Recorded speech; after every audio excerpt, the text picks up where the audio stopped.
ሰላም ሰላም ሰላም ሰላም እንኳን እየተቀጣጠርን ወደምንገናኝበት ተወዳጁ የቀጠሮ ፕሮግራም በደህና መጣችሁ።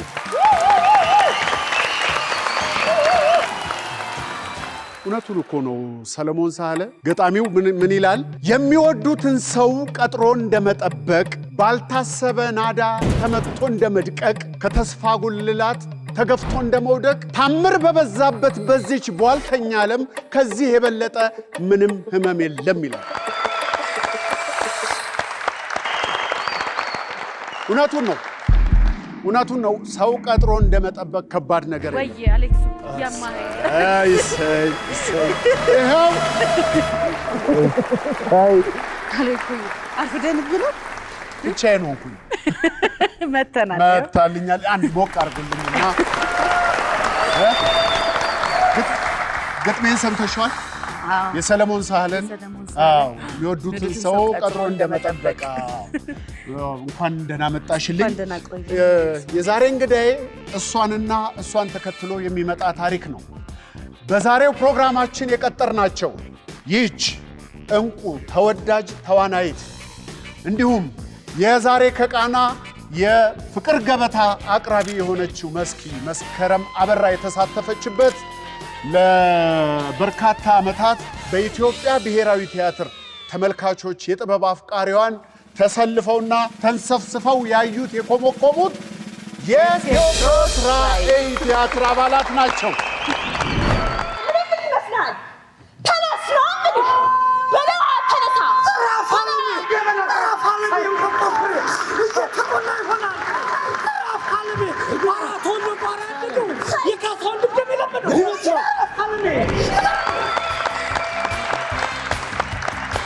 አንጋፋው ጌትነት እንየው ጌትሽ ሱራፌል ተካ ተፈራ ወርቁን ሞቅ አድርገን እንቀበለዋለን።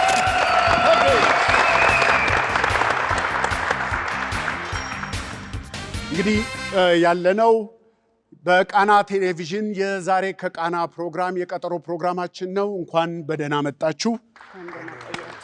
እነኚህን የጥበብ ሰዎች ሳስተዋውቅ ክብር ይሰማኛል። ጌትሽ እንለዋለን። ጌትነት እንየው ለቤተሰብና በጣም ደግሞ ቅርብ የሆኑ ሰዎች ሌላ አጠራር አለው። አታ ይባላል። ጌትሽ እንኳን ደህና መጣህልን። በኢትዮጵያ የቲያትር ታሪክ ውስጥ የራሱን አሻራ ያስቀመጠ እንግዲህ እኔ እንኳን እስከማስታውሰው በሳምንት 2 ጊዜ ይታይ ከነበረው ውበትን ፍለጋን ትተን የእግዚአብሔር ጣትን ትተን ታሪካዊ ተውኔቶቹን እንኳን ብንወስድ ለብዙዎች ማስተማሪያ ሊሆኑ የሚችሉ ምንድነው አባ ኮስተር በላይ ዘለቀ፣ አባ ኮስተር፣ እቴጌ ጣይቱና የቴዎድሮስ ራዕይን ያበረከተልን ነው። በትወና በዝግጅቱ በጽሁፉ በግጥም ለሁላችንም አርያ ሆኖ ከፊት ሆኖ ተከብሮ ያስከበረን ባለሙያ ነው። የኢትዮጵያ ኪነ ጥበብና ስነ ጥበብ የሽልማት ድርጅት አመስግኖ ሸልሞታል። ዛሬ እንግዳችን አድርገነዋል። እጅግ አድርገን እናመሰግናለን። ክብረት ይስጥልን። ሱራፌል ተካ እንግዲህ ከንጉስ እስከ ምንዝር ድረስ የትኛውንም ተዋናይ በብቃት የተጫወተ በቴሌቪዥን፣ በሬዲዮ፣ በፊልሞቹ መልካም ጊዜን የሰጠን ባለሙያ ነው። እጅግ አድርገን እናመሰግናለን ስለመጣህልን። በቃ ይቅርችን እንለፋት። እጅግ ተወዳጅ በጣም ታታሪ መስኪን በጣም ነው ማደንቃት ማከብራት።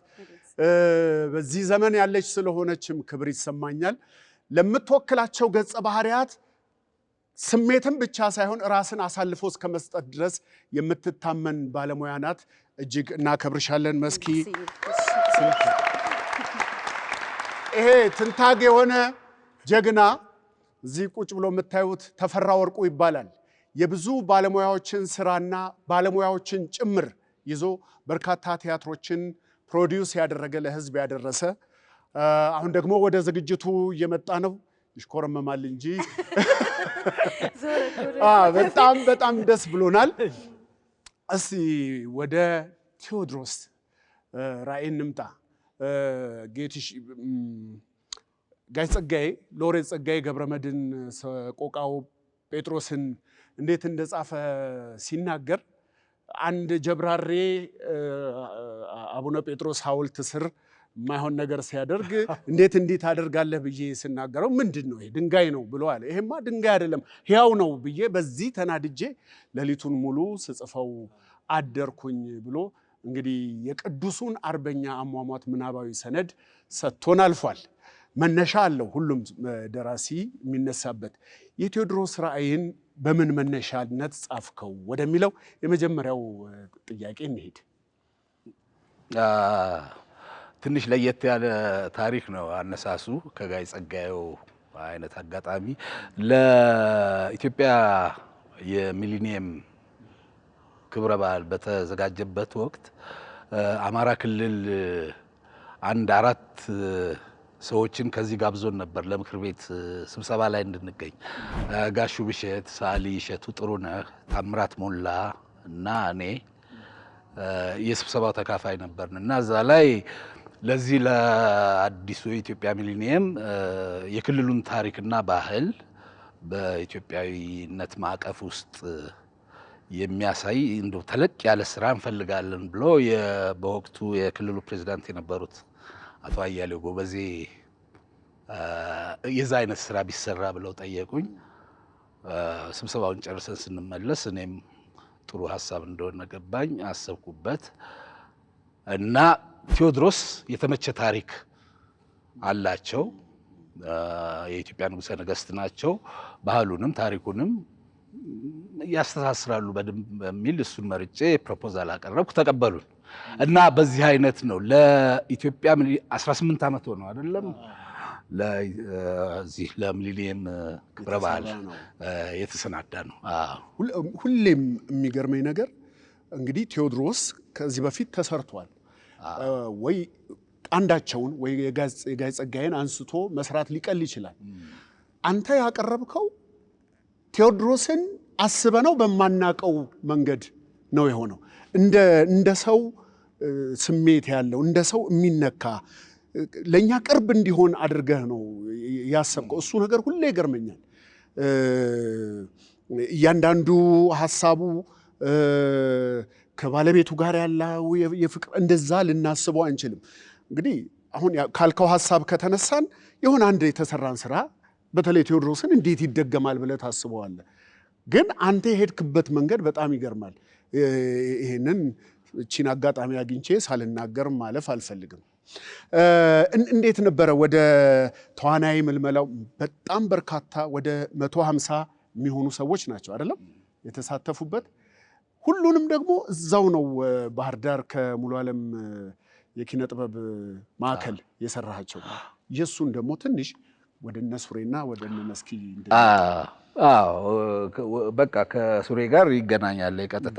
በ1996 አንድ ደመና ወራሾች የሚል ፊልም ለመስራት ባህር ዳር ሄደን ከሱራፌል ጋር ኦልሬዲ ትውውቅና ጓደኝነት መስርተናል እና ይሄኛውን እድል እንዳገኘሁና ክልሉም እንደተቀበለኝ በጀት መድበው ብለው መቀጠል ትችላለህ ሲሉ ቀጥታ ሱራፌልን ነው ያገኘሁት እና ከዛ በኋላ ያለው እየተመካከርን ምን ይሁን ምናምን የሚለውን ነገር አብረን ነው ካስት ማድረጉም ላይ እንትን ያለው ተራኪውን እንዲጫወት ነበር ሱሬን እኔ ሐሳቤ ውስጥ መጀመሪያ እና ቴዎድሮስን እየፈለግን በወቅቱ ከነበሩት እዛ ፋሲል ነው አይደለ ለምን እሱ አይጫወተው ምናምን ሲል ተራኪው ለኔ ትልቁ ገጸ ባህሪ ነው። በጣም ጉልበት የሚጠይቅ ምን የሚጠይቅ ነውና ለዛ ነበር ሱራፌልን ያደረኩት። ግን ኦኬ ተራኪውን ለሌላ ሰው አድርገን እሱን እንትናል ብሌንን እዛ ስብሰባ ላይ አይቻት ነበር። የዚህ የምክር ቤቱ ስብሰባ ላይ ተሳታፊ ሆናና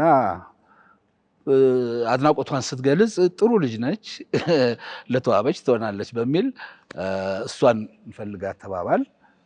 ሌላው በቃ የሙሉ ዓለም የባህል ማዕከል ሙሉ ነው እና እውነቱን ለመናገር ትልቁን ስራ ትልቁን ምስጋናም ትልቁን ክሬዲትም ሙሉ ዓለም የባህል ማዕከል ሊወስድ ይገባዋል። እንደዛ አድርገን 5 ወር አለቀ። ከዛ በኋላ ያለው የእነ ተፌ ታሪክ ነው። ሱሬ ያንተን ደግሞ ወደ ቴዎድሮስ ራዕይ መቀላቀልህን ደግሞ እስቲ ንገረን። መጀመሪያ ማንን እጫወታለሁ ብለህ አስበሃል ወይስ የተመኘኸው ያሰብከው ገጸ ባህሪ ነበረ? እንደው በእውነት ከሆነ ምንም አልነበረም። ያኔ ትኩረታችን የዝግጅት አስተባባሪ ሁኜ ነበረ እዛ የቴዎድሮስ ራዕይ ላይ ብሰራውና ሌሎችን ካስት ማድረግ ላይ እና የዝግጅት ማስተባበሩን እንጂ ትኩረት ሰጠው የነበረ መስራት እየፈለኩ እንኳ ራሴን አላስቀደምኩም። ከኔ የተሻሉ አሉ ብዬ ስለማምን ሌሎችን ነበር ካስት። ልጆቹን ደግሞ አውቃቸዋለሁና ማንን ሆኖ እንደሚጫወት ለጌትነት ነግረዋለሁና እኔንም ብታየኝ ግን እንደው ግራ መንገድህን አላልክም? ግን ሁሉንም ካስት ካደረግን በኋላ ቴዎድሮስን ሆኖ የሚጫወት ሰው ትንሽ ጌትነትም አስቦ ነበረ ማንን እናድርግ በሚል አይነት ስሜትና እንዲያውም ከአዲስ አበባ ሁሉ አስበናል ሁሉ ለማምጣት ቢዜውን ኩብር አይመቸኝም ማለት ከዛ ክልል ብቻ መውሰድ አለብኝ የሚል ነበር። አይ አልነበረምና ያሳመረውም በቃ እዛው ጥንቅቅ በጣም እንኳንም አልወጣንም የሚያሰኝ እንትና ማነው ተራኪውን የተጫወተው? ታጠቅ አንዳንዴ ካስት ራሱን ይጠራል። አንተን ለጊዜው እዛው ሆልድ አድርጎ ይዞ እንደተገኘ ያውቃል ተውኔቱ ራሱ ጽሁፉ። በእውነት ልክ እንደሱ ነው የሚመስለው። ገብርዬን የተጫወተው ልጅ በጣም አሪፍ አቢቹ የሙሉ ዓለም የባህል ማዕከሉ ስራ አስኪያጅ ነበርና እውነቱን ለመናገር ቲያትሩም እድለኛ ነው ያልነው። መጨረሻ ላይ ብዙ ነገር በራሱ መንገድ እያስተካካው ነው የሄደው። መክፈቻው እዚህ ብሔራዊ እስከሚሆን ድረስ ራሱ እዛው ከፍተን እዛው በዓል ማድመቂያ ሆኖ ሊቀር ነበር የታሰበው። ግን በራሱ ጉልበት ሲሄድ አይ የቴዎድሮስ መንፈስ እየሰራ ነው ያልነው።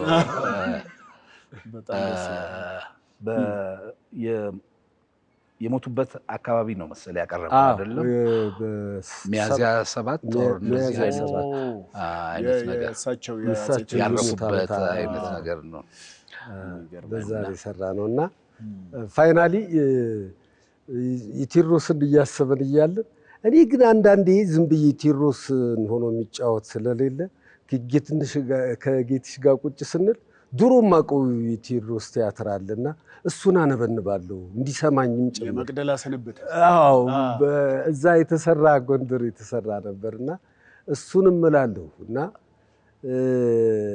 እኔ እንጃ አሁን አላቅም እንጂ ትንሽ የተሰማው መስሎኛል እንደማመጣው። እንዴት ተወሰነ ግን? አይ በቃ ሁለቱ ጋር አሁን ሱሬን የት ላድርገው ነው ተራኪውን ወይስ ቴዎድሮስን የሚለውን ነው እንጂ በቃ አወጣንና ከዛ በኋላ መስማት ስጀምር ብዙም ጥርጣሬም አልነበረኝም እንደው ላለመድከምና እንደው የታወቀ ፊትም አይነት ፍለጋ ካልሆነ በስተቀር። ከዛ በኋላ ግን ታጠቅም ጥሩ ሆነ። አንድ የሰሯት የቪዲዮ እንትን ነበረች ያሳየው የበላይ ዘለቀ እና ሁለቱን ሳያቸው ሁለቱ ጉልበት ያላቸው ተዋናያን ናቸው። ስለዚህ ሁለቱ ይሸከሙታል በሚል ነው የወሰነው። በደንብ ነው የተሸከሙት። ወደ መስኪ ደግሞ እንሂድ። ወደ አዲስ አበባ ከመጣ በኋላ ተውኔቱ ከብሌን በኋላ ነው አንቺ ተቀላቀልሽው። ገና በጋሜነት ነው የሚባለው በአፍላነት ምን ስሜት ፈጠረብሽ? አይተሽው ነበረ ቲያትሩን ሲመረቅ? አላየሁትም። ጌትሽ አስተማሪያችን ነበረ። አለኮ አንተ ፈትነኝ ያለፈን ጊዜ ማለት ነው። እና አስተማሪያችን ነበር። በሩቅ ራሱ በቃ በጣም ነበረ መፈራ የነበረው ገና ስገባና አያቀኝም። ክላሱ ስንማር እኮ አታስታውሰኝም አይደል? ጌትሽ መልኬን ራሱ ስንማር ተማሪዎች አንድ ላይ ሆነ ስልጠና ነበረ። የሶስት ወር በኋላ ስትነግሪኝ መጣልኝ የትኛዋ እንደነበር። ከዛ በቃ ይሄ በደንብ በቃ እኔ ህይወት ውስጥ በደንብ ብዙ ነገሮችን የከፈተልኝ ነው ቴዎድሮስ ራዕይ እና የምርቃት የመጨረሻ ስራ ስንሰራ ጌትሽ ዝም ብሎ ልፍ ሲል ድምጼን ሰማው ነገር መሰለኝና ከላይ ተመርቀን አስተምረውን ጨርሰን ልንመረቅ ስራ እየሰራን ነበር። ከዛ ጌትሽ ይፈልግሻል ምናምን እኔ ጋር ያለው ታሪክ ይሄ ነው። በኋላ ከጀርባ ስሰማ ግን ማነች እቺ ልጅ ብሎ ጠይቋል እና ጌትሽ እና የምር አልመሰለኝም። በቃ በጣም ደስ አለኝ። ከዛ መጥቼ አገኘሁት። ምሳ ጋብዘኸኝ ነበር እንደውም ቴዎድሮስ ራዕይን ስክሪፕታ ብሔራዊ ምሳ ጋበዘኝ። ስም አወራኝ። ተዋበች እንድትጫወች እኔማ ትወኛለህ እኮ። ከዛ ቃቄ ውርዶት ይቀድማል ይሄኛው ነው የሚቀድመው። ቴዎድሮስ ራዕይ ነው መጀመሪያ ካስ የተደረኩትኝ። ከዛ በኋላ ነው ከጌትሽ በኋላ ነው ቃቄ ውርዶትን ኦዲሽን የሰጠሁትና ጌትሽ እንደው በዚህ አጋጣሚ እግዚአብሔር ያክብር እንትና ምን ነበር ያደረገኝ ልክ ሲያገኘኝ ከዛ ስክሪፕቱን ሰጠኝ። ተማሪ ነኝ ያልኩትኝ ያኔ ተማሪ ነበርኩኝ። ከዛ በኋላ በቃ ለህዝብም የደረሰው የመጀመሪያ ቴዎድሮስ ራዕይ ነበረ እና በጣም በቃ ለህይወት ውስጥ ብዙ ነገሮችን የከፈተልኝ ስራ ነው። በዚህ አጋጣሚ እንደው ጌትሽዬ በጣም ነው የምወድህ፣ በጣም ነው የማከብርህ። ለዛሬ እዚህ መድረሴ በብዙ ምክንያቴ ነህና እግዚአብሔር ይስጥልኝ ማለት ፈልጋለሁ። ለአንቺ ብቻ ሳይሆን ለባለሙያውም ለተመልካችም እንግዲህ የንስር አይን ነው የተመለከተሽ ማለት ነው። ጌትሽን በጣም እናመሰግናለን። እቺን የመሰለች እንቁ ተዋናይት ስላበረከትክልን ቀላል ነገር አይደለም። ወደ ተፌ እንሂድ እስቲ። እንግዲህ ከአማራ ክልል ወደ ብሔራዊ መጣ። ብሔራዊ ረጅም ጊዜ ታየ። በኋላ ግን የሰው ብዛት የተዋናዮቹ ብዛት ወደ 150 ምናምን ይሄዳል። ተመልካች በደንብ አለው ግን መክፈል አልቻልኩም፣ ወጪውን አልቻልኩም ብሎ ነው የኢትዮጵያ ብሔራዊ ቲያትር ያቋረጠው። ይሄ ግልጽ ነው። እንደ ግል ፕሮዲውሰር እንዴት ነው የደፈርከውና ምን አስበህ ነው? ምክንያቱም ወጪ ይታሰባል፣ ገቢ መምጣት አለበት። ይህንን ማመጣጠን አንዱ ነው ብዬ አስባለሁ። እንደ አንድ ፕሮዲውሰር እንዴት ሊመጣልህ ቻለ? አመሰግናለሁ አሌክስ። እንግዲህ መጀመሪያ ከጌትሽ ጋር የነበረኝን ቁርኝት መግለጽ እፈልጋለሁ። ጌትሽ እንግዲህ ድሮ እኛ ቲያትር በምንማርበት ጊዜ የሚመጣ ያበረታታል ነበረ። ቅድም መስኪ እንደተናገረችው ብዙ ባለሙያዎች በማየት ቶሎ ከመውደቅ ይልቅ እንደው እንዲነሱ ሞራል ይሰጥ የነበረ ባለሙያ ስለሆነ ከጌትሽ ጋር በጣም መስራት ፈልግ ነበር፣ ፍላጎት ነበረኝ እና የመጀመሪያ እሱን የማገኝበት መንገድ የነበረው ሚስጥረኞች ቲያትር ነበር ታስታውስ ከሆነና በዛ በጣም ተቀራረብን። ከዛ ፊት እንዳልኩ መምህራችን ነው። በተለይ ተስፋዬ ሲማ ጋር በምንማርበት ጊዜ ይመጣል። የፕሮዳክሽን ቲያትሮችን ስናሳይ የሚሰጠው አስተያየቶች በጣም ይገርሙኝ ነበር። ቅድም መስኪ እንዳለችው ሰዎች እንዲወጡ ወጣቶች እንዲተኩ የመፈለግ ኢንተረስቱ የተለየ ነበርና በሰዎች ያምናል። ቅድም አሁን ሱሬን አምኖ ካስት አደረገው መስኪን ተዋናይት ያደርጋል። እኔም እንደ ፕሮዲውሰር ስመጣ አምኖኝ ነበር። ስለዚህ በሚስጥረኞች ተያየን። ከዛ በኋላ ግን ሁሌ ቆጭ የነበረ የዚህ ቲያትር በጣም የምወደው ቲያትር ነው። በተለይ ጓደኞች የሰሩበት ስለነበረ ያን ጊዜ እየመጣው ያለው እና በቃ ቆመ ሲባል በቃ በምን መንገድ ነው ይህን ቲያትር አንድ ቀን የፕሮዲውስ ማድረገው እያልኩ ሁሌ የመኝ የነበረው ነገር ነውና አንድ ጊዜ እንደው በስሜትም አይደለም ሱራፌል አጋጣሚ መሀላችን ስላለ ደስ ይለኛል። ሬዲዮ ኢንተርቪው ያደረኩት ነው ሱራፌልን አሃዱ ሬዲዮ ላይ እና ከዛ በኋላ ልክ እንደዚህ በጨለማ ላይ ነው አይደል ሱሬ ታስታውስ ከሆነና እኔ ነገ ጌትነት ጋር ሄዳለሁ። አየር ላይ እኮ ለህዝብ ነው ባወራው። ነገ ጌትነት ጋር ሄዳለሁ። ቴዎድሮስ ራዕይ ፕሮዲውስ ማድረግ አለብን።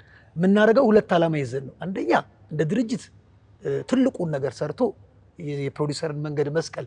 ለምሳሌ ድሮ ኮንሰርት አዘጋጅ ነበር እና ምንድነው ራዕይ ሲባል ጥላሁን ገሰሰን ማዘፈን ነበር እና ያኔ ኤግዚቢሽን ማዕከል እውን አደረኩት እና ከዛ በኋላ ኮንሰርት ሳይኒ ምንም አያለው አደንቃለሁ ሁሉንም ድምፃያን። ግን ለኔ ትልቁ ሰው በዛ መድረክ ላይ ማቅረብ ፈልግ ነበር። ለኔ እንደ ፕሮዳክሽን ብዙ ድራማዎች እኛም እያዘጋጀን እየሞከርን ያየነው ነው።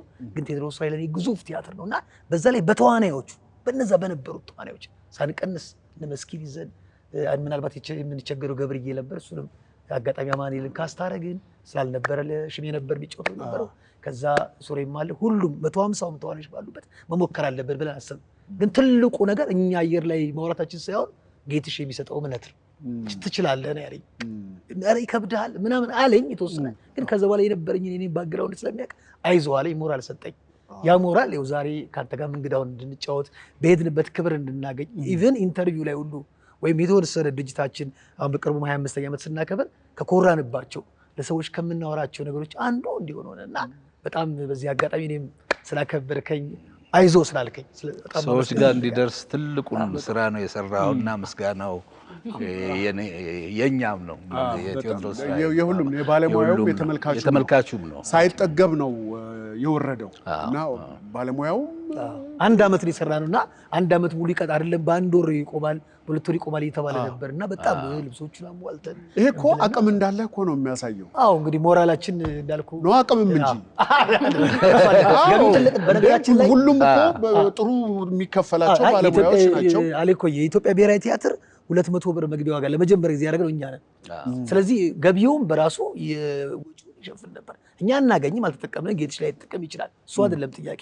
ግን ፕሮዳክሽኑ ገቢ ማምጣት እንደሚችል ነገር ደግሞ ቲያትር ትንሽ የተቀዛቀዘበትም ስለነበረ ያን ኢቭን ሙያውንም ማነቃቃልን ስለነበር ለኛ እንደ ሁለት ዓላማ ውጤታማ ነበር። ለድርጅት ትልቅ ቲያትር ፕሮዲዩስ አድርገናል። ካቱም 27 ቲያትር ነው ኢንተርፕራይዝ በ25 ዓመት ፕሮዲዩስ ያደረገው። ግን እንደ ቴዎድሮስ ራዕይ ግዙፍ ቲያትር ግን ፕሮዲዩስ አድርጎ ያውቃል። አቅምህንም ያሳያል እና ለባለሙያዎች የምትሰጠው ክብር ሁልጊዜ ምን መሰከረው ነው። የተስፋ የኪነ ጥበብ ማዕከል 25ኛ ዓመቱን ሲያከብር 25 ባለሙያዎችን ነው ሸልሞ ያከበረው። ይሄን ማንም አድርጎት አያውቅም። በዚህ አጋጣሚ ሶስታችሁም ተሸላሚዎች ናቸው እና እናመሰግናለን። በርታ፣ በዚሁ ቀጥል፣ ሸልመን። ሌላ እይታ ነበረኝ እሱ ፕሮዲውስ ባደረገበት ጊዜ የቴዎድሮስ ራዕይን ጊዜው ብዙ ልጆች ወይም ብዙ ሰዎች በፖለቲካ አእምሯቸው የሚያዝ ጊዜ ነበር እና ትውልዱም እንደዚሁ በፖለቲካ በተለያዩ ትልልቅ ፖለቲከኞች አእምሮ እየተያዘ ነበር እና ታሪኩ ማወቅ አለበት ይሄ ትውልድ እና ስለዚህ እሱንም እንደ ርዕስ አነስተን ነበር ኢንተርቪው ላይ እና ትውልዱ ወደ ሌላ መንገድ እየሄደ ነው። እኛ እኮ ስልጣኔ ላይ የነበርን ሰዎች ነን፣ ይህን ታሪክ ማወቅ አለበት ከሚለው ዓላማ ተነስተን ነው መስራት የጀመርነው እና ስንሰራ ምላሹን አግኝተናል። በእውነት ነው የምልህ። እኔ ከገረመኝ ነገር ከትምህርት ቤት የሚላኩ ተማሪዎች አሉ ቲያትሩን ለማየት። ለእኛ ትልቅ ደስታ ነው። መጀመሪያ እኛ ጋር የሚሰሩ 150 ተዋናዮች አሉ። 150ውም ልጆች ናቸው፣ ወጣቶች ናቸው። እነሱን ቀይረናል። እንደገና ደግሞ ሌሎች ደብተራቸውን ይዘው ዩኒፎርማቸውን ይዘው ተሰልፈው የሚገቡ ትምህርት ቤቶች የሚልኳቸው ነበር። ታሪካችሁን እዩ፣ የአፄ ቴዎድሮስን ታሪክ እዩ በሚል ምክንያት በርካታ ትውልዶች አድነናል ብዬ ነው ማስበው እና ይሄም ነገር ታሳቢ መደረግ አለበት ነው በወቅቱ ስንጀምረው ማለት ነው። ይሄን ለማከል ነው። እስቲ ጌትሽ አሁን እንግዲህ ቆይቷል። የ10ዎቹ መጨረሻ አካባቢ እና 20ዎቹ መጀመሪያ ላሉ ልጆች አፄ ቴዎድሮስ ማን ናቸው ብለህ ትላቸዋለህ? እንግዲህ ለሚሊኒየም አይደል የተሰራው። አሁን ያኔ የተወለዱ ልጆች አሁን 18 ናቸው ማለት ነው። እና ቅድም አንተ በስሱ እንዳነሳው ቴዎድሮስን ሰራ በአሁኑ ሰዓት የጋይ ጸጋዬንም እንዳይመስል የብርሃኑ ዘሪሁንም አስታውሰዋለሁ ራስ ቲያትር ከዛ እንዲወጣና ሰው የሆኑ አንዳንዴ መሪዎችን በቃ ወይ ጭራቅ ወይ መላክ አይነት ነገር ነው የምናደርጋቸው እና ሰው የሆነ ፓርታቸውን ነው ማሳየት የተፈለገው። ሰው ናቸው፣ ትልቅ ርዕይ ያላቸው ቪዥነሪ መሪ ናቸው፣ ቴክኖሎጂ የሚፈልጉ ያን አንድነት ጉልበት ነው የሚሉ ይሄ ደግሞ ነው አሁን እንደ ትልቅ ፋይዳም ምን ታሪክ ለምንድን ነው የምንሰራው? ታሪክ አሁን ለአሁን የሚበጀን ነገር ሲኖረው ነው አንጥረን አጥለን እንደ ጥበብ የምናቀርበው እና በዛ መልኩ ነው የቀረበው።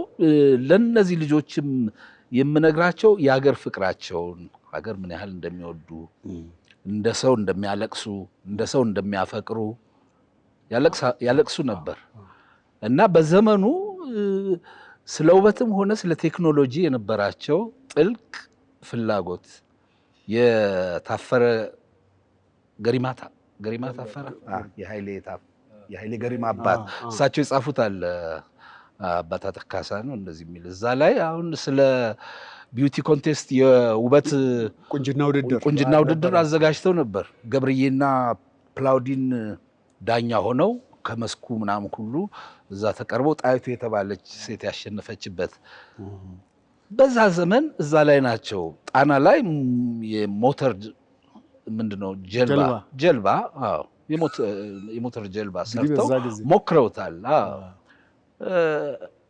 ይታይ ጋፋትን እኔ አይቼዋለሁ። እንግዲህ ሴባስቶፖልን ከዛ እስከ መቅደላ ድረስ ሰርተው ይጎተቱት። አሁንም ሄደ ስታየው ይሁን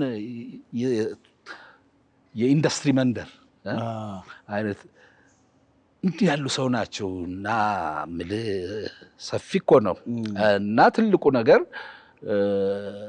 በሲዲም አለ ምንጊዜም የሚሰራ ነው። ምንጊዜም ትምህርት ናቸው። በታሪክ ትምህርትም ቢሰጥ እንዲህ በጥበብ ስራዎችም ቢገለጽ ለወጣቶቹ ብዙ የሚያስተምሩት ነገር አለ ላለሁኝ። አይ አገርን ከሀገር ደግሞ በመንገድ የሚያስተሳሰሩ ናቸው እና የመጀመሪያው በቃ አገር ከሀገር እንዲገናኝ በመንገድ ያስተሳሰሩ እንዲያውም የሚለው እኮ አለ። ደብረ ታቦርን ከጎንደር ጎንደርን ከመቅደላ ምናምን መንገድ ያቀራርባል፣ መንገድ ያፋቅራል አይደለ? መንገድ አንድ ያደርጋል የሚል እንትን አለው እና እንደዚህ አይነት ራዕይ የነበራቸው ነው። የሚገርም ነው። ሱሬ አንተው ጋር ልቆይና ነፍሱን ይማረውና ፍቃዱ ተክለማርያም ቴዎድሮስን አፄ ቴዎድሮስን ሲጫወት አይተው ታውቃለህ? አይቼው አላውቅም፣ አልደረስኩም። እና አለማየትህ ጠቅሟል? ጠቅሞ ሳይሆን አልነበርኩም በሚል ውስጥ አልደረስኩም። እሺ አልነበርኩም። አልመጣሁም። እሺ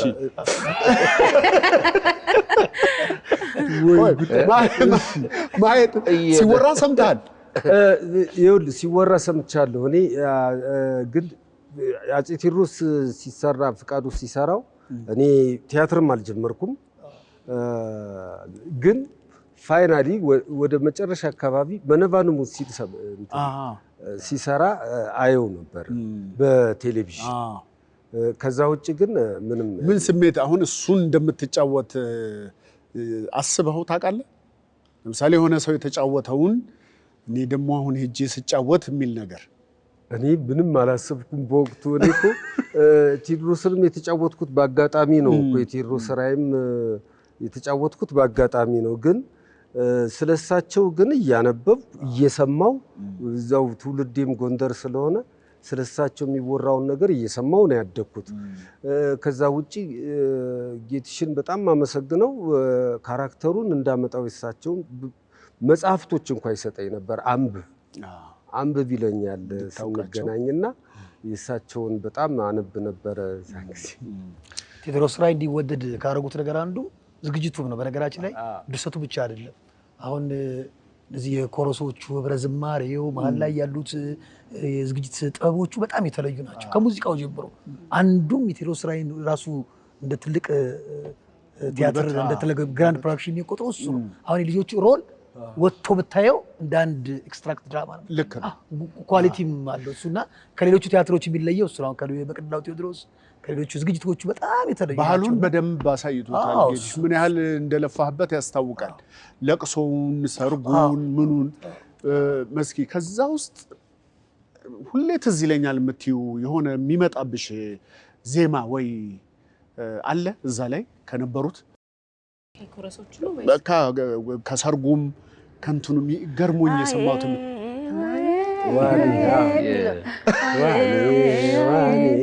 የለቅሶ የሚገርም እንትን ነው። የሚገርም ልብሱ በእንትን ተይዞ ኦሪጂናል የእንትኑን የደብረ ታቦር አካባቢ አየነው። እንትኑ ለቅሶውን ምንም መነካካት አያስፈልግም። በጣም አርቲስቲክ ነው። በጣም አርቲስቲክ ነው እና እሱን ነው ያቀረብነው። ምንም ክሬቲቭ የሆነ ነገር የለውም ራሱ እንትኑም አለው ለሚመች ቦታ መሰካቱ ነው። ቀላል እሱ ምንድነው አንድ የቴዎድሮስ ታሪክ እኮ ህይወታቸው ራሱ እኮ እንዲሁ ቢነገርም ድራማ ነው አይነት ነገር ነው እና ከተዋበች ጋር ያለው ፍቅሩን ማሳየት ሰርጋቸውን ማሳያ እሷ ቀድማ ስታልፍ ደግሞ ቀብሩን የተመቻቸ ነገር ነበረው እና እንዴት እንስፋው እሱን መጀመሪያ ጽሁፉ ላይ ነው ያሰብኩበት ያው ብቻ ነኝ ስለ ዝግጅቱ ቻይና ሄደን ነበር ለአንድ ወር ይሄ እንትን ላርጅ ስኬል ፐርፎርማንስ የሚል ነገር እንዴት እንደሚዘጋጅ እና አጋጣሚ ነው ለዚህ ተብሎ አይደለም በአጋጣሚ ሚስጥረኞች እየሰራን ታስታውስ እንደሆነ እና ተስፋዬ ገብረ ማርያም ለአንድ ወር ትሬኒንግ ሄደን ነበር እና እነሱ የሰጡን እዛ ያኔ እንግዲህ ኦሎምፒካቸው ደርሶ ነበር እሱን የሚያዘጋጁ ናቸው እና ይሄ ተለቅ ያለ ነገር ሲዘጋጅ እንዴት ምን ቴክኒኮች መጠቀም አለብህ የሚለውን ነገር በጣም ጠቅሞኛል እና የነሱንም እያስታወስኩ እንዲህ ቢሰፋ እዚህ ጋር ባህል ሊያሳዩን ነው እዚህ ጋር ትራዲሽን ሊያሳዩን ነው እዚህ ጋር ታሪክ ነው ሳይባል ተዋህዶ እንዲሄዱ የማድረግ አይነት ነገር አግዞኛል በእውነትና ልክ ነው ደግሞ ትልቁ ጉልበቱም እሱ ነው። እሺ ሰላም ነው አባባ ስሞት ማን ነው? ሰላም መለሰ ፈጠነ። መለሰ ፈጠነ። እሺ መለሰ ፈጠነ ስንት አመቶስ ነው? 66። እሺ የት ሰፈር ነው የኖሩት ወይ ያደጉት? ያደግኩት ጎንደር ክፍለ ሀገር ነው። የኖርኩት እዚህ አዲስ አበባ ነው ገርጂ። ኦኬ አስተዳደጉት እንዴት ነበር? እስኪ በትንሹ ያጫውተኝ። አስተዳደጌ የገበሬ ልጅ ነኝ። ትምህርትም አልተማርኩም። በእርሻ ነው ከእርሻ መጣው ከዚህ ወታደር ቤት ገባው። ወታደር ተመልሼ አዲስ አበባ ነው የምኖረው። ኦኬ አሁንም ምንም ስራ እየሰሩ አይደለ? አሁን ጡረታ ወጥቻለሁ። የመንግስት ሰራተኛ ነበርኩኝ። ያው በአቅሜ በምችለው ስሰራ ኖርኩ። አሁን ጡረታ ወጣሁ። ወጥቼ አሁን ያው ቤት ነው የምውለው። እሺ አባባ ለመጨረሻ ጊዜ በጣም ጣፍጦት የበሉት ምግብ ምንድነው? በጣም ጣፍጦኝ የምበላው ስጋ ወጥ ስጋ ነው። እርስዎ ነው የሰሩት ወይ? አይ ባለቤቴ ነች። እሺ ታዲያ በጣም ቆንጆ ምግብ በእናንተ አይን ምንድነው? አሪፍ ተሰራ የምትሉት ምግብ ምን ሲሰራ ነው ወይ እንዴት ሲሰራ ነው? እኔ የምወደው ስጋ ነው። ስጋ ያለበት ምንም ነገር? አዎ ስጋ ምንም ይሁን ምን ስጋ ነው የምወደው። ሽሮ ያመኛል ሽሮ። ከሽሮም ያው ምስር ይሻላል። ምስር ወጥ እወዳለሁ። ታዲያ ዛሬ የሰንደቅ ዓላማ ቀን ነው። ስለዛ ሰንደቅ ዓላማችን ላይ አረንጓዴው ቀለም ምንድነው የሚገልጸው? አረንጓዴ ለምለም ነው። እሺ ቢጫስ? ቢጫው ደግሞ ሰላም ነው። ቀዩ ደግሞ ደማችን ነው። አረንጓዴ ቢጫ ቀይ ኢትዮጵያ ደማችን ነው። በጣም የሚወዱት ሙዚቃስ ምንድነው? በጣም የምወደው ሙዚቃ ጥላሁን ገሰሰ። ምን የሚለውን? ጥላሁን ገሰሰ ወድሻለሁ የሚለው ነው ዘፈኑን። ግን ትንሽ እስቲ አንጎራጉሩልን። በትንሽ ሸልማለሁ ካርዲዮ ለመቶ። አረ አልችለውም። እሱ ይላፍ የሚለኝ እሱ ነው ማለቴ ነው። እሺ አባባ ስለዚህ እስቲ ወደ ኋላ መለስ እንበልና ስለ ድሮ ስላሳለፉት ደስ የሚል ጊዜ ወይም ትንሽ የሚቆጨው ነገር ካለ ትንሽ ያጫውቱን እስቲ ስለ ልጅነቱ። ብዙ ስራ መስራት ሲገባኝ አለውቀት ዝም ጊዜን አሳልፌዋለሁ። ለምንድን ነው ያ የሆነው ብሎ የሚያስብ? የሚረዳኝ ሰው የለም ነበረ። አሁን እንዳልማር የሚረዳኝ ሰው የለም። ማደሪያም የለኝም ነበረ። መዘጋጃ ቱቦ ውስጥ እያደርኩ ነው የቀን ስራ ተሰራ የነበረውና አሁን ሳየው ጓደኞቼ ሁሉ ተምረው ብዙ ስራ ሲሰሩ እኔ ወደ ኋላ በመቅረት ይቆጨኛል። ግን እግዚአብሔር አላሳጣኝም፣ ደህና ነኝ፣ አላሳጣኝም። ያው አልባለው አርዳለው ነበረ። አሁን ነው አቅም ሳጣ የሸጥኩት እንጂ ብዙ እንትን ነበረኝ። አሁንም ደህና ነኝ ለመሆኑ። ግን ብዙ አገር መምራት አንዳንድ ማስተዳደር የሚችለው ሰው ወደኋላ በመቅረቴ ግን ይቆጨኛል። በጣም ነው የሚቆጨኝ። ደስ የሚሉት ነገር ወደኋላ ሲያስቡ የማይቆጩበት? ማልቆጭበት በዚያም አደርኩ በዚህም ደከምኩ። አሁን ደህና ኑሮ ነው የምኖረው። ቤት አለኝ፣ ለሌሎችም ተርፌ እኖራለሁ። ደህና ኑሮ ነው የምኖረው። በእውነቴ ነው። ያሁን ትልቅ ትምህርት ነው ለኛ ለሁላችንም ሆነን ለመናገር አልፎ ትልቅ ደረጃ መድረስ። አሁን በጣም ጥሩ ኑሮ ነው የምኖረው። እበላለሁ፣ አርጃለሁ፣ ሲያምረኝ ያማረኝን እበላለሁ፣ እተኛለሁ። ምንም የሚጎልብኝ ነገር የለም። በጣም ደስ ይላል። እያመሰገንኩ ባልማርም እንደተማረ ሰው ተንደላቅቄ ነው የምኖረው። በእውነት በጣም ደስ ይላል። አሁንስ ከባድ ጊዜ እያሳለፉ ላሉ ልጆች፣ ወጣቶች ምን የምትመክሩት ነገር አለ እርሶ ካሳለፉት? አዎ እንደኔ እንዳይቆጫቸው በእኔ ቦታ ላይ ካመዋል ቢማሩ እና ላሳደጋቸው ለእናት ለአባታቸው ደህና ቀና መንገድ ቢሰሩ ቢታዘዙ ደህና ቦታ ላይ ቢውሉ ብዬ ነው መክራቸው፣ እንዳይቆጫቸው በኋላ። ልክ ነው። በጣም እናመሰግናለን አባባ። ያው ስለተሳተፉም እዚህም ስለመለሱልኝ ጥያቄዎች የ200 ብር ካርድ ሸልሞታለሁ።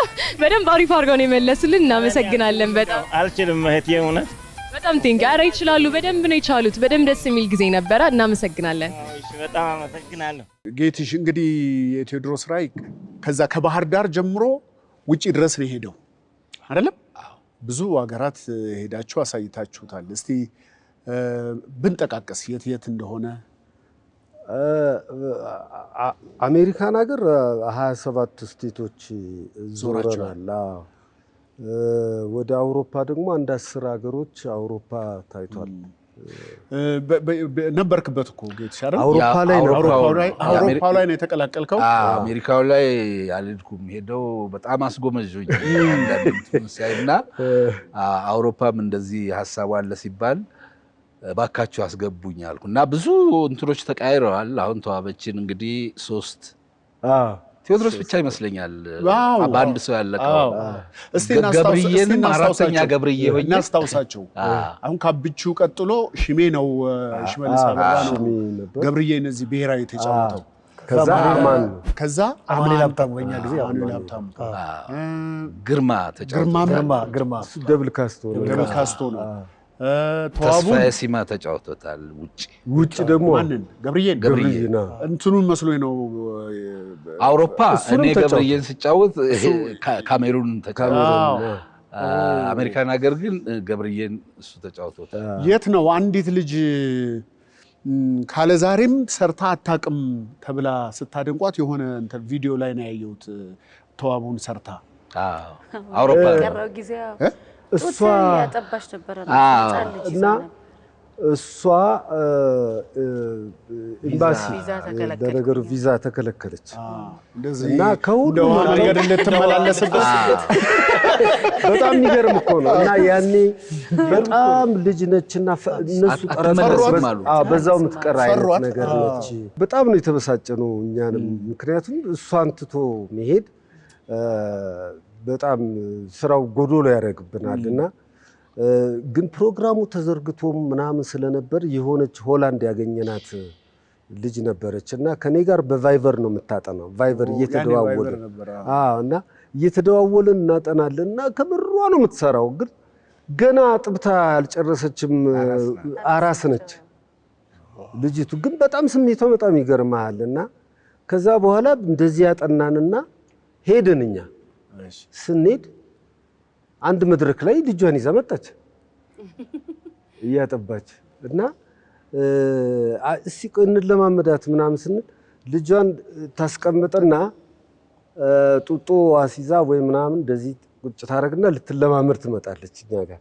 ከዛ ትለማመዳች። ጥሩ ነች ልጅቱ፣ በጣም የሸፈነችልን።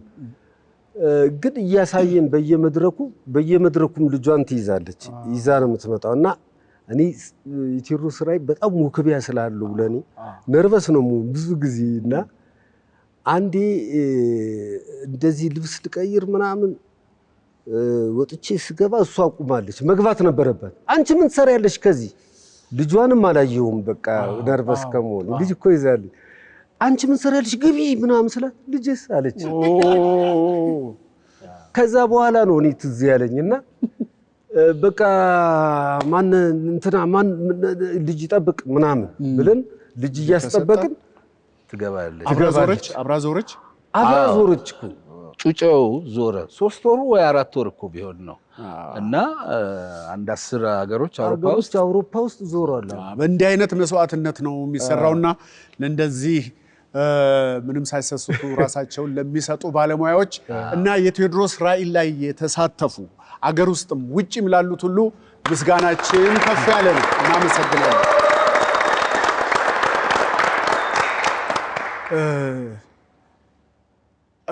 ማትረሱት አሁን እኔ እጅ መስጠትን ለካ እንግሊዝ እንዲህ አይነት እንትን ነው እንዴ ምናምን የሚለው ደስ ይለኛል። ቃል በቃል ባልለውም አገላለጽ ከተውኔቶቹ ላይ ደስ የሚላችሁ አባባል ወይንም ዲያሎግ ብታስታውሱት። ቴዎድሮስ በሰማይ ጠቀስ ደረሰ ሲባል ለካ እንግሊዝ እንደዚህ የሚለው ነበረ። ምንድነው መጨረሻ ላይ በጄኔራል ናፔር የሚመራ የጦር አዝማች ነው። ግዙፍ የእንግሊዝ ጦር ነው መጥቶ የወረረንና በዛን ጊዜ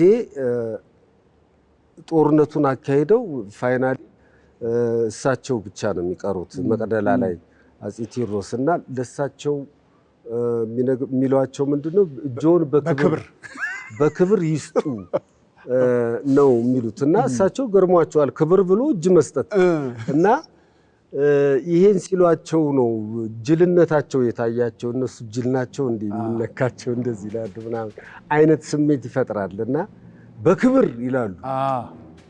በስልጣኔ ተራቆ እንዲህ ሰማያት ሲነካ ክብር ምን እንደሆነ ገና ማያውቅ እንግሊዝ ደንቆሮ ነው። እንግዲህ እንዲህ ሲባል ቀላል ይመስላል። ጌትሽ እቺን እንኳን ስላስቀመጥክልን እናመሰግናለን። እዛ ቦታ ላይ ቴዎድሮስ ችግር ገጥሟል ተብሎ ሲነገረው የሚሰራው የዳይሬክቲንግ ሲስተም በጣም ደስ ይለኛል። ሱሬ የሚተወንበትና ጌትሽ ፕሮብሌሞቹን ከዛ አድርጎ በጣም የሚገርም ዙሪያውን የተወጠረበት ውጥረቱን በአይን ነው የምታየው። በዚህ በኩል መጥቶባል እንዲሆኑባል እሱ ደግሞ እንደዛ ውስጥ ሆኖ ቴዎድሮስ ውሳኔ ሰጪ መሆኑንም ደግሞ ስትመለከት እኔ ያቺ ቦታ በጣም ሁሌ ቲያትሩ ሲታይ እሱ ከማያቸው እሱና የመጨረሻው መዝሙሩ በጣም ስሜት ይነካካል። ተንኮሉ በጣም ደግሞ ጌትሽ ከርተንኮሉ በጣም ነው የሚወደው። ብዙ ቲያትሮች ላይ ስቶሪውን መልሰው ይነግረናል። ጌትሽ በጣም እግዚአብሔር ይስጥልን፣ ጤናና እድሜ ይስጥልን። አሜን አሜን። እግዚአብሔር ይስጥልን። ገጠመኞች እስቲ ይሄ ሁሉ ሰው ተሰብስቦ ሲሰራ ቀላል አይደለም። መድረክ ላይ ያጋጥማል፣ ጉዞ ላይ ያጋጥማል፣ ማዘጋጀት መሰብሰቡ ላይ ያጋጥማል። የማትረሷቸው ገጠመኞች ካሉ ከተመልካች ገጠመኛል ማለት እንደ ፕሮዲውሰር ቲያትሩ 1 ዓመት ሲታይ 1 ዓመት ሙሉ ያለ ማቋረጥ የመጣ ሰው አውቃለሁ። 1 ዓመት በየሳምንቱ መጨረሻ ላይ በቃ ከበኋላ አትከፍልም ወደ 2 ወር አካባቢ እየከፈለ ገባ። ከዛ በኋላ አትከፍልም ብዬ እኔ ቦታ ራሱ ተዋለሁ። ሰውዬው ነው አሁን ብሔራዊ ቲያትር ሁሌ ቲያትር አፍቃሪ ነው። ብዙ ቲያትር እንደውም ይደንቅ የተዋወቀው በምንድን ነው አንድ ቲያትር አየ። መቼም ቲያትሮቻችን ሁሉ አንድ አይነት ናቸው ማለት አይቻልም። አንዳንዴ እንዳልከው ጥሩ ይሆናል፣ አንዴ ደግሞ በተለያየ መንገድ ለሰውየው ቴስት ላይ መጭ ይችላል እና ተናዶ ሲወጣ ያገኘ የተዋወቀው በዛ ተናዶ ቶን ብሔራዊ ቲያትር አሁንስ ምናምን አበዙት እንደዚህ አይነት ቲያትር ይታያል ምናምን አለ። እንግዲህ እኛ ከምናሳይ በትሮ ማክሰኞ የታየ ቲያትር ይመስለኛል ያገኙት እና ሲናደድ እኔ ደግሞ እንደ ባለሙያም እንደ ቲያትር ወዳጅም እንደ ብሔራዊ ቲያትርም እንደው ቤትም ይሄን የሚያክል ቤት እንዴት እንዲሰደባል ብዬ ምን ሆነ ነው ስለው እንዴ ገንዘብ መጫወቻ ነው እንዴ ምናምን ሲል አይ ግድ የለም እኔ በኔ ገንዘብ ነገ ልጋብዝ ቴዎድሮስ ነው ያልኩት። ጋበዝኩት እኔ ማለት መጥቼ አልከፈለም የመጀመሪያ ቀን። ከዛ ጊዜ ጀምሮ በደንበኝነት ለ2 ወር ምናምን እየከፈለ ገባና መጨረሻ ላይ ሁሉም ሰው ያውቆታል። እዛ ትኬት ቆራጩ ምናምን እንደው በእንትን ነው የሚሄደው በካዘራ ዊልቸራ በካዘራ ነው የሚሄደው። ከዛ በኋላ ከዚህ በኋላ አትከፍልም አለው። ቲያትሩ እስኪያልቅ ድረስ የመጨረሻውን ስንበት ጌትሽን እስካከበርንበት የመጨረሻ ዕለት ድረስ ነበር እና ሁሌም አሁን በተለያየ ቲያትሮችም እየተደዋወለ ጋብዘዋለሁ። አሁን ይታወቃል የነ መስኪ አድናቂ የነ ሱሬ የነ አማን አድናቂ ነው። ባቢሎን በሳሎን ብዙ ጊዜ ያየ ነው። ግን ይሄ 6 ጊዜ ያየው እሱ ሌላ ነው። እሱ ሌላ ይሆናል አላውቅም። ግን ሰውየው ቲያትር አፍቃሪ ለብቻው ነው የሚቀመጠው። በዊልቸር ነው የሚቀመጠው። በጣም እንትን ነው። ግን እሱን አረሳው። ሌላ ከውጭ ሀገር የትኬት እየደወለች የምትገዛ አንድ ሴት ነበረች። እዛ ሆና ሰው መጋበዝ ነው ስራዋ። እሷም ረዥም ጊዜ ሱሬ ታውቃታለህ፣ ሱሬን እንደሚያስተዋውቀኝ መጨረሻ ላይ ሄደው ካዩት ሄዳችሁ እዛ ሄዳችኋል እንዴ? እዛ አይተዋለች፣ ቲያትሩ እዛ አይተዋለች። እዚህ ለሰው ትጋብዛለች። እዚህ ትኬት እና ፍጹም ልዩ ነው ትላለች። እዛ የነበረውና እዚህ ያለው ከነ ሁሉም ነገር በቃ ከኮረሶቹ እንዳልኩ ጥቅማቸው ምናምን እዛ ላይ ነው የምታየው። እዛ ያው ስለማይመች ተወሰነ ባለሙያ ነው የሚሰራው። እና እዚህ ሙሉ በቃ 150 ባለሙያ በቃ የተለየ በተለይ እንዳልኩ የቀደም የዝግጅቱን ነገር ስለምታይበት ወደደችው። ትኬት ትገዛለች። በሱሬ በኩል የምትመጣው ምናምን ያስገባል። መጨረሻ ላይ እንደውም የሚገርምህ እናቷ ናቸው በዊልቸር ተገፍተው ያዩት እዚህ ታሞ ማተና የክራውዱ በቪዲዮ ነበር እዛ የሚሄደው እና ዋናውን ነገር ብቻ ነው። ሲያልቅም ከ700 ምናምን ሰው በላይ አይቶት ወይም ሞልቶ አይቶ ግን ያ ሁሉ ተዋናይ ባዶ እጁን አይደለም። ጦር የያዘ ምን መሳሪያ የያዘ ያ ሁሉ ነገር ሲፈጠር ምንም አጋጥሞ ያውቅም። እኔ ማስታውሰው አለ አንድ ልጅ ጥርሱን እዚህ ጋር የፊት ጥርሱ ሁለቱ ጥርሱ የደማ ቀጠለው ነገር በሰደፍ የውጊያ ፓርት አለው አይደል እንዴ? የውጊያው ላይ ፉከራው መሰለኝ። ፉከራ ይሄ በፍሊከር እየበራ የሚፎከርበት አለ። ፉከራ አለ እንትና ወንዲራድ ምናምን የሚዘምቱበት እዛ ላይ መብራቱ በደንብም ማሳይም የበለጠ ያጨረብራል እንዲያጨረብር ብዙ እንዲሆኑ አፈክቱ እና እዛ ላይ ጥርሱ በሰደፍ ተመታ፣ ወለቀ። ውልቅ ተሰርቶ እኮ እየደማ ጨረሰ።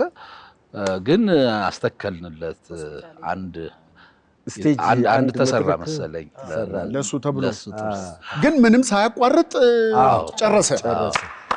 እንዲህ አይነትም ባለሙያዎች አሉ። በጣም እናመሰግናለን። የሚገርም ነው እንዴ!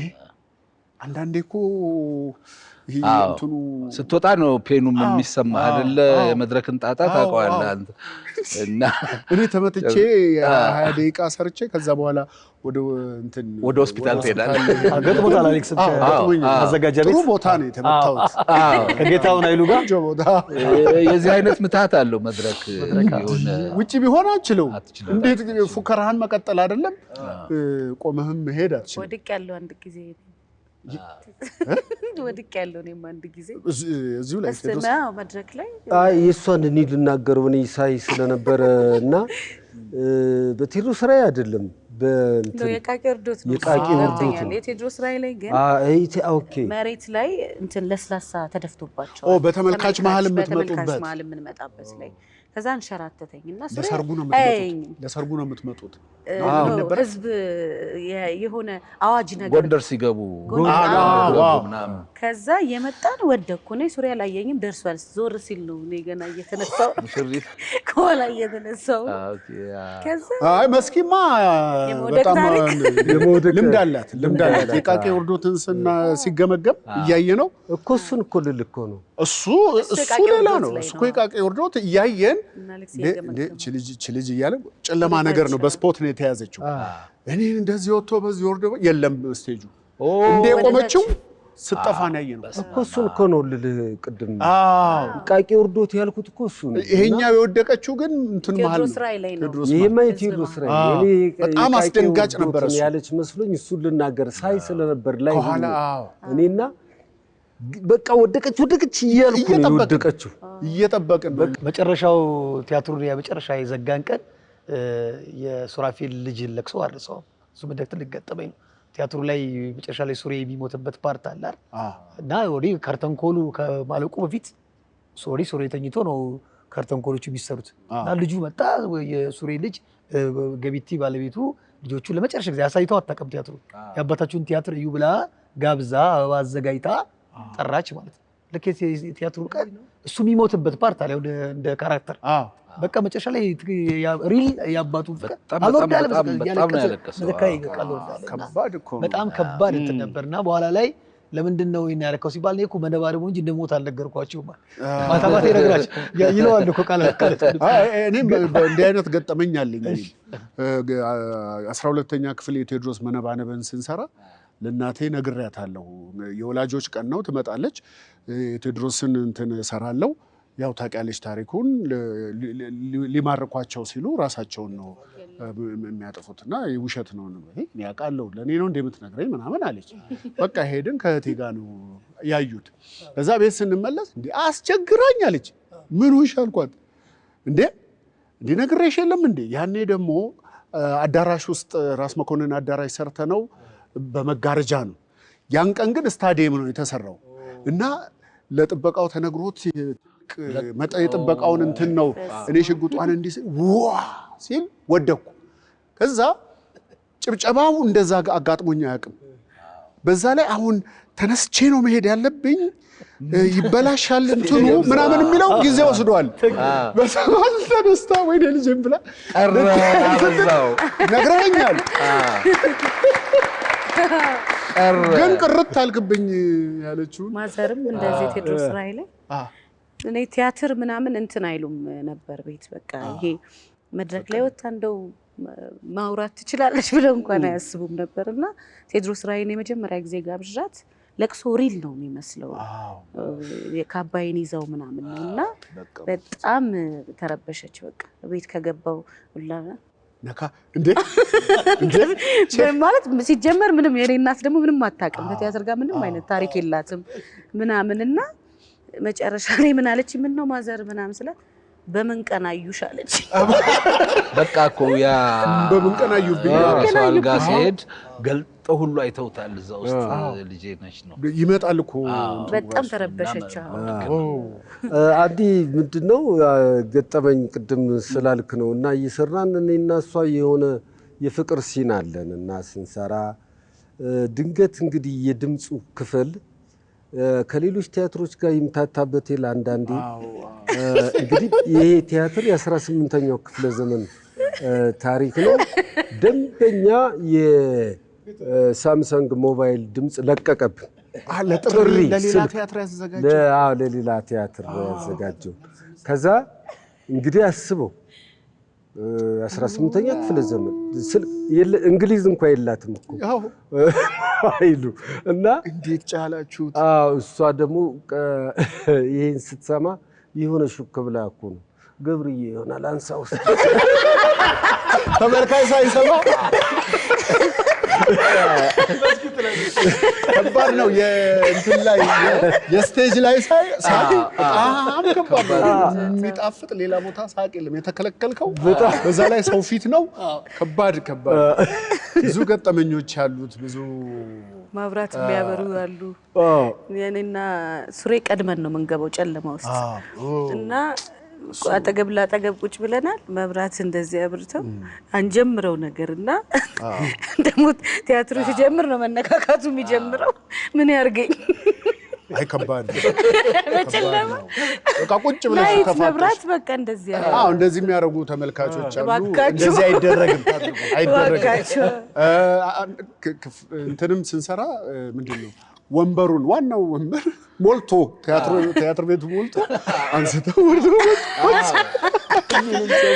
ወስደው ቁጭ አንስቶታል። ሂድና ተቀበለው ተብሎ ሌላ ሰው ልከን ለምነን ይቀበሉና እዛ ላይ አይቀመጥም። ከዚህ ምን አለው? ምን ችግር አለው? ያው ወንበር ሌላ አለ አይደል? ሌላ ያኛው ሌላ ሰው እንደሚቀመጥበት አያውቁም። እንግዲህ እየተከታተላችሁ ያላችሁት የቃናን ቴሌቪዥን የዛሬ ከቃና የቀጠሮን ፕሮግራም ነው።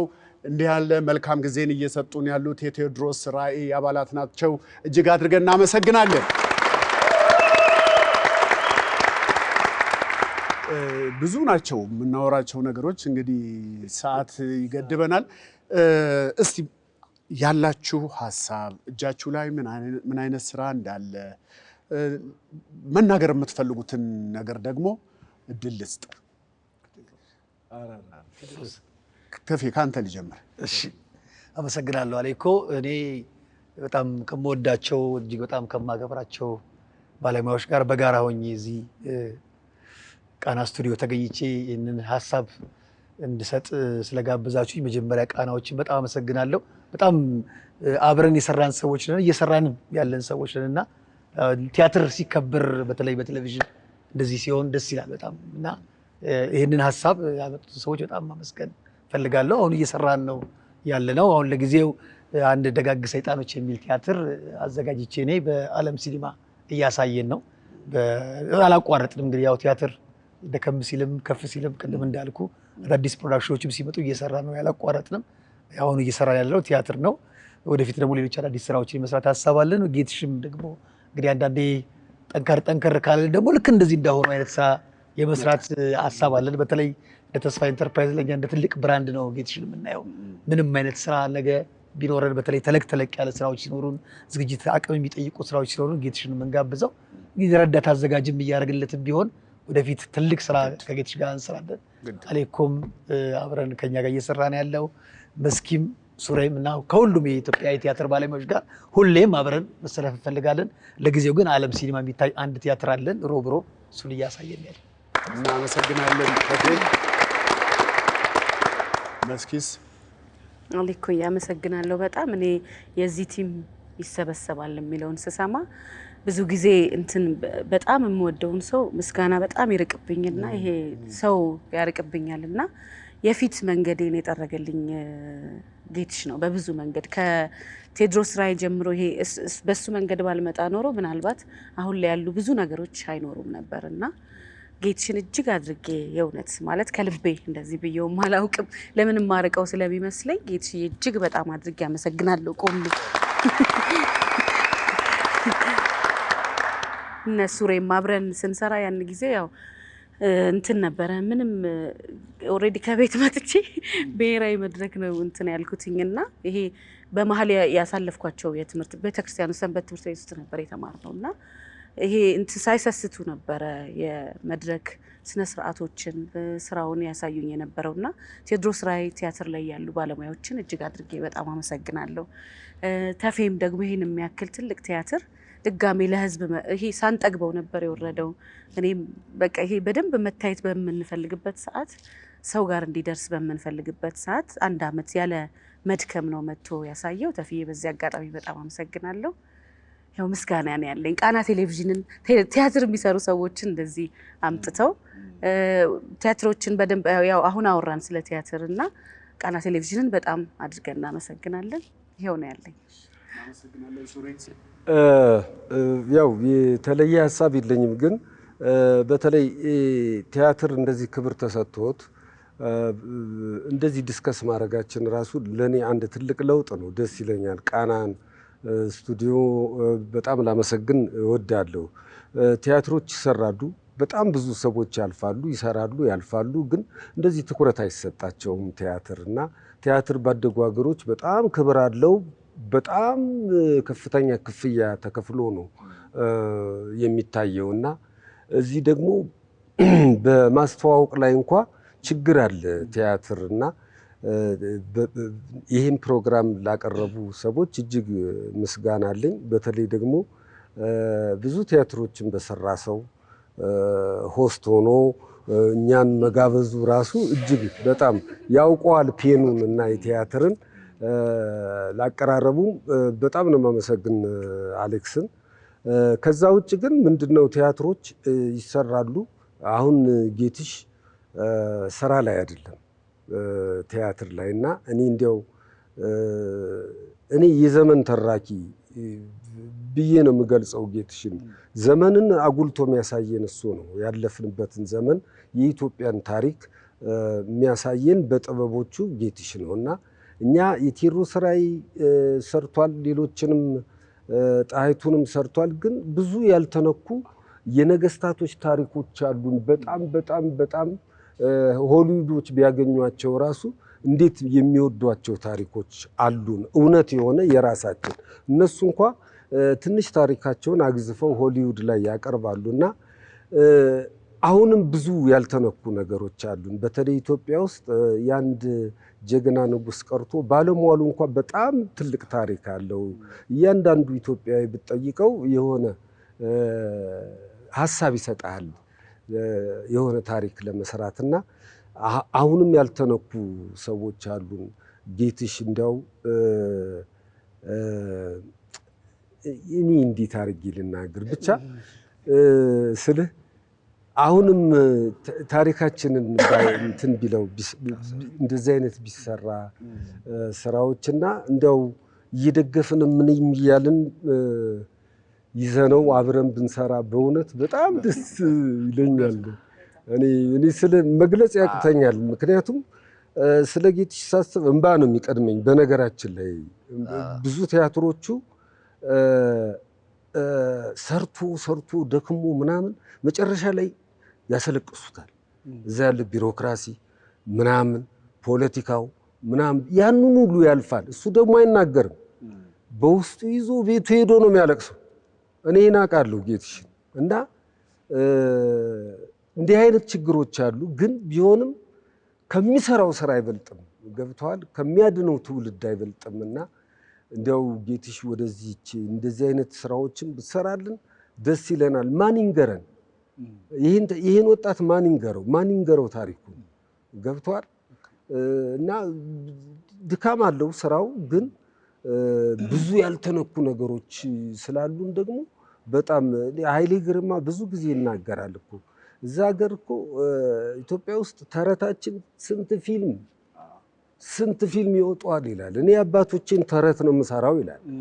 ገብቷል ኃይሌ ግርማ እና ስንት ያልተነኩ ነገሮች አሉን። ዘለን ሌላ ቦታ መግባት አንችልም። ያልተነኩ ኢሹዎች አሉን። የነገስታቶች ታሪኮች አሉን። የሴቶች የንግስቶችም ታሪኮች አሉን። እነሱም ብንሰራ ደስ ይላል ብዬ ነው ማስበው። ጌትሽስ ምን ትለናለህ? በጣም እግዚአብሔር ይስጥልን። እንደዚህ ጠያቂና ተጠያቂ እንሆናለን ብዬ አስቤም ማለት ለማንኛውም በጣም እግዚአብሔር ይስጥልኝ። መስኪ ተፈምል አብዝታችሁብኛልና በጣም እግዚአብሔር ይስጥልኝ። ምን አድርጌ ነው እስክል ድረስ ዛሬ እንዲህ ተገናኝተን እንድናወራ ምክንያት የሆነን የቴዎድሮስ ራዕይን እንግዲህ ለሚሊኒየሙ ከ18 ዓመት በፊት ስንሰራው ባህር ዳር ነውና ይሄን ነገር ያመቻቹት በወቅቱ ያው ውጣ ውረዱ ቢኖርም በወቅቱ ለነበሩት የክልሉ ባለስልጣኖች ከአቶ አያሌው ጎበዜ ጀምሮ በተራ እና በተለይ ደግሞ ለሙሉ ዓለም የባህል ማዕከል ባለሙያዎች፣ ሙዚቀኞች፣ ተወዛዋዦች፣ የቲያትር የፖሊስ የኪነት ቡድኖችም ነበሩበት እና መነሻዎቹ እነሱ ናቸው። ክብሩ ለእናንተ ነው። በጣም እናመሰግናለን። መነሻዎቻችን እዚህ አድርሳችሁናል ማለት ነው። እንግዲህ አንዳንድ ጊዜ ሲወራ የድሮም ብቻ ያጋንኑና ያሁኑን ማንቋሸሽ አለ። አንዳንዱ ደግሞ ያሁኑን አድርጎ ድሮ ቀረ ኋላ ቀር ነው የሚል አለ። ሀገር ግን ድሮም ዛሬም ነገም ናትና ሊያበረታን ወደፊት ሊገፉን የሚችሉ ልንማርባቸው፣ ልንጽናናባቸው፣ ልንጠነክርባቸው የምንችሉ ብዙ ታሪኮች አሉን። እነኚህን ነገሮች ጌትሽን እንጠብቃለን። ለሰጠህን እስካሁን ላለው ነገር ሁሉ እጅግ አድርገን እናመሰግናለን። ቀሪ እድሜህን በሰላም በጤና አብረህን እንደምንዘልቅ እምነታችን ነው። እጅግ አድርገን እናመሰግናለን። አመሰግናለሁ።